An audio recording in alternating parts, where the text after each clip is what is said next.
Hello दोस्तों, मैं चिंटू विश्वकर्मा आपका इंजीनियरिंग स्टडी मटेरियल में स्वागत करता हूं। मैं इंडियन नेवी SSR के लिए इंग्लिश का पार्ट नंबर 1 लेकर आया हूं, जिसमें हम लोग पढ़ेंगे नरेशन। तो ज़्यादा देर ना करते हुए हम लोग चलते हैं नरेशन के पार्ट पर। तो हम लोगों का नरेशन नरेशन माने होता है कथन। जो नरेशन का शाब्दिक अर्थ होता है वह कथन होता है। इसे हम लोग जानते हैं कि नरेट शब्द से इसका निर्माण हुआ है। और नरेट का शाब्दिक अर्थ होता है तू से या तू स्टेट होता है। इसे हिंदी में कह दे तो कहना। और इसका समानार्थक होता है स्टेटमेंट या डिक्लेनेशन। तो हम लोग जानते हैं नरेशन का समानार्थक शब्द होता है स्टेटमेंट। तो हम लोग चलते हैं। नरेशन दो प्रकार के होता है। पहला होता है डायरेक्ट स्पीच और दूसरा होता है इनडायरेक्ट स्पीच। तो हम लोग पहले चल लेते हैं डायरेक्ट स्पीच क्या होता है। तो हम लोग जानते हैं कि डायरेक्ट स्पीच जब कोई ऑडियंस किसी स्पीकर के स्टेटमेंट को स्पीकर के शब्दों या भाषा में एक्सप्रेस करता है तो वह डायरेक्ट स्पीच कहलाता है। तो इस स्पीच में स्पीकर के स्टेटमेंट को इन्वर्टेड कॉमा में के भीतर रखा जाता है। तो हम लोग जानते हैं दोस्तों कि जो डायरेक्ट स्पीच होता है इसे हम इन्वर्टेड कॉमा के भीतर रखते हैं। तो चलिए देख लेते हैं कि क्या है। तो हम लोग इसका एग्जाम्पल चलते हैं, देख लेते हैं। तो एग्जाम्पल है हम लोगों का श्वेता शायद IMBG। और जो IMBG है दोस्तों ये इन्वर्टेड कॉमा के अंदर रखा गया है। यहाँ पर देख रहे होंगे आप कि जो IMBG है इन्वर्टेड कॉमा के अंदर रखा है, इसलिए हम लोग जान लेंगे कि यह डायरेक्ट स्पीच होगा। उसके बाद हम लोग चलते हैं दूसरे पार्ट जो इनडायरेक्ट स्पीच है।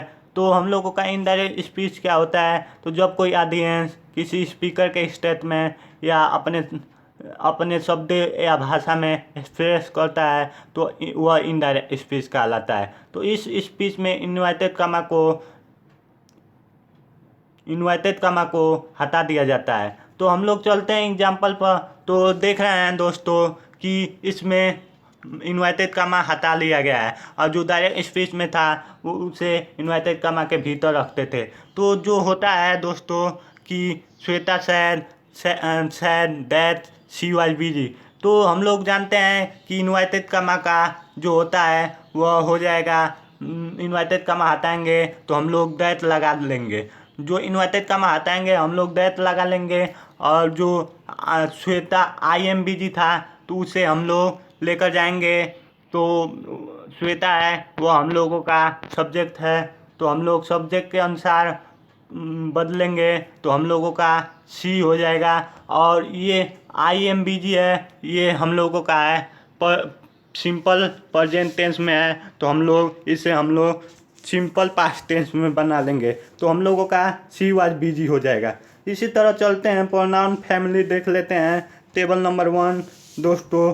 तो प्रोनाउन फैमिली में है आई का मी माइन मी माई सेल्फ। आई का फैमिली होता है मी माइन मी माई सेल्फ होता है। वी का होता है दोस्तों pronoun family we our ours us ourself.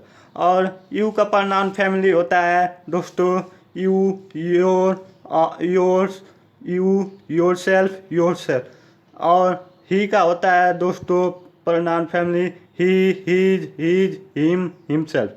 और वही सी का होता है दोस्तों she her hers herself. और वही दे का क्या होता है। तो दे का प्रोनाउन फैमिली होता है दे डियर डियर्स देन देमसेल्फ। और उसके बाद हम लोग चलते हैं टेबल नंबर 2 पर। तो हम लोग जानते हैं दोस्तों कि प्रेजेंट इंडेफिनिट टेंस में डू या डज होता है तो वह पास्ट इंडेफिनिट टेंस में बदलता है। जो डू या डज होगा उसे हम लोग डिड कर देंगे। और प्रेजेंट कंटिन्यूअस टेंस होता है उसमें होता है इज एम आर तो उसको हम लोग बदल देते हैं पास्ट कंटिन्यूअस टेंस में था हो जाएगा। तो जैसे देखे थे IMBG था दोस्तों ये श्वेता शायद IMBG। तो हम लोगों का ये प्रेजेंट कंटिन्यूअस टेंस था तो हम लोग सी वाज बिजी बना लिए।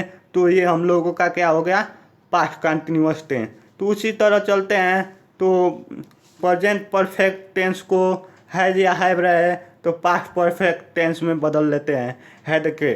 और उसके बाद प्रेजेंट परफेक्ट कंटिन्यूअस टेंस को पास्ट परफेक्ट कंटिन्यूअस टेंस में बदल लेते हैं। पास्ट इंडिफिनिट टेंस को पास्ट परफेक्ट टेंस में बदल लेते हैं।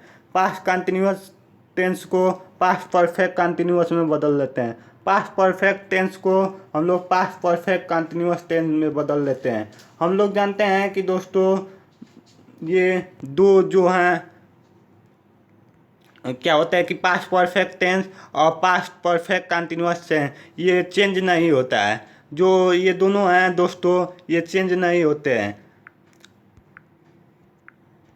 तो इसी के अनुसार हम लोग बदलेंगे। तो देखिए दोस्तों ये और ये हम लोगों का चेंज नहीं होता है और इसी में फ्यूचर टेंस का भी चेंज नहीं होता है। तो हम लोगों का अगर पास्ट परफेक्ट टेंस हैड आता है तो उसमें कोई चेंज नहीं करेंगे और past perfect continuous tense had been आता है तो उसमें भी कोई चेंज नहीं होगा। ठीक है दोस्तों, उसके बाद हम लोग चलते हैं मॉडल वर्ब पर। तो हम लोग जानते हैं कि मॉडल वर्ब में सेल को शुल में बदल लेते हैं, कैन को कुल में बदल लेते हैं और मे को माइट में बदल लेते हैं और मस्ट को मस्ट हैव में बदल लेते हैं। और दोस्तों इसी तरह हम लोगों का यहीं पर वीडियो समाप्त करता हूँ। इसके अगले पार्ट में मैं आपको नरेशन का सेकेंड पार्ट लेकर आऊँगा, उसमें आपको अच्छे से समझाऊँगा। थैंक यू दोस्तों।